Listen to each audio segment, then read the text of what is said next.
Next up, we're joined by a wonderful woman who is helping moms with their reactive fur babies. Redemption Dog Education founder Ree will share some tips and tales. She is in Birmingham, Alabama. Ree? How I'm able to assist so many people is from my personal pups. The fortunate thing for me is I have 7. All of my dogs have taught me different lessons, have assisted me in different ways.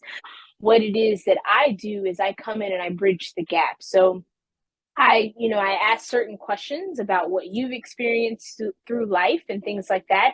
And normally it matches up with what you're experiencing with your dog because, we're just transferring energy constantly. I always tell people we have to check in with ourselves first to be able to show up and to do the things that we need to do when it comes to our pups.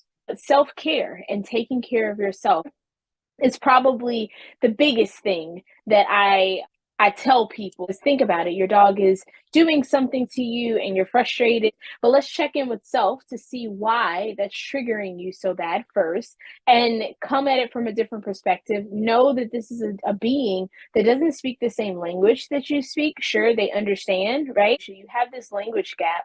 And now let's approach it at a different pace. So I know that my dog isn't pissing me off on purpose, right? So let me check in with myself. Let me walk away. I'm going to go back to the other room. I'm going to take a couple of deep breaths. I'm going to reapproach the situation. I'm going to manage my dog. A lot of what I do as well is get people to see dogs in a different way, understand that they are more connected to what you may call God or source energy or anything like that than we could ever be. So that makes a huge difference when it comes to us feeling like we're superior over them. So that's a great thing that I see as well.